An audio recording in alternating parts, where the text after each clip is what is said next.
Berbuat baiklah kepada orang tua kalian, nanti anak-anak kita berbuat baik sama kita.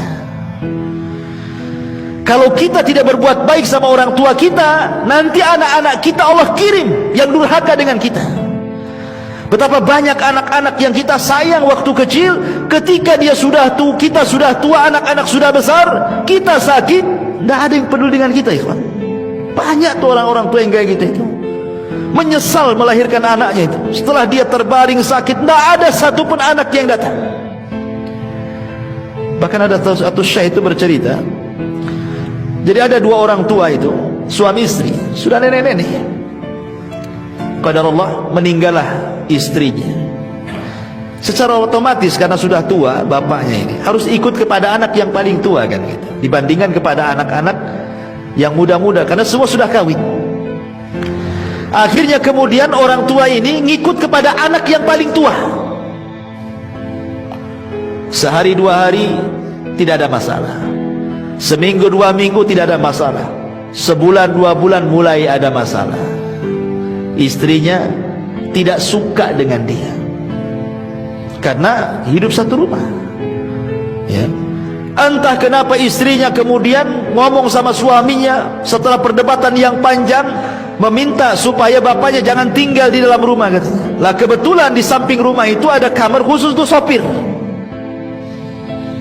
Akhirnya disepakati, bagaimana kalau kita letakkan saja orang tua itu di kamar sopir saja, jadi dia terpisah dari kehidupan kita di dalam.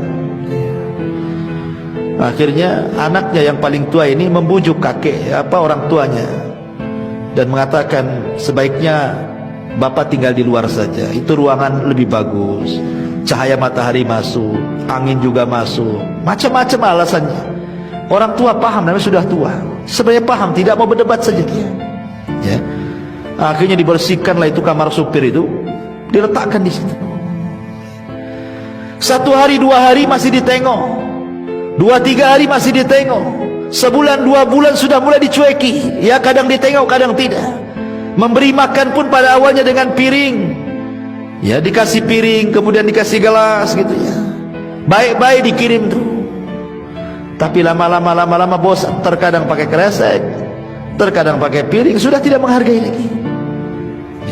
Sampai pada waktunya setelah berbulan-bulan, beberapa bulan, tidak sampai 1 tahun dia di rumah, di kamar supir itu, akhirnya sakit parah karena tidak pernah dibersihkan dengan bau busuk yang luar biasa di situ. Meninggallah kemudian ayahnya, meninggal. Uququl walidain, saya bayangkan. Lah ketika di hari ayahnya meninggal nih, akhirnya kemudian cucunya, anak daripada anak tertuanya ini, kemudian ikutlah membersihkan kamar itu karena mau ditempati supir lagi, dibersihkan. Ketika masuk, bau busuk yang luar biasa di dalam itu, sampah berserakan, nggak pernah disapu gitu. Lah anaknya ini kan punya anak, artinya cucu daripada si kakeknya yang meninggal tuh, masih kecil, ya sekitar 8 atau 7 tahunan. Masuklah ke kolong ranjang itu, tempat kakeknya tidur itu, rupanya di situ ada piring dan gelas. Kemudian diambillah piring dan gelas itu, tiba-tiba dipeluknya. Kemudian ayahnya mengatakan, nak lempar nak, itu piring kakekmu itu, dia sudah meninggal, sudah nggak ada gunanya, kotor nak katanya. Tapi anak ini tidak mau melepaskan, entah kenapa, mungkin Allah buat dia bicara dan mengatakan, tidak, aku ingin jadikan gelas dan piring ini untuk menyuapi engkau wahai ayahku jika engkau sakit, tidak sebagaimana kakek yang kau tidak pernah suapi dia, katanya. Subhanallah. Diingatkan sama anaknya yang umur 7 tahun. Bagaimana dia bisa ngomong begitu kalau Allah tidak bicara? Coba Allah yang buat bicara anak itu ngomong begitu. Kadang anak-anak segitu kan polos ngomongnya. Dari situ dia menyesal, dipeluknya kasurnya, menyesal saat jadi-jadinya. Apa menunggu orang tua kita meninggal baru kita menyesal berbuat baik, ikhwan?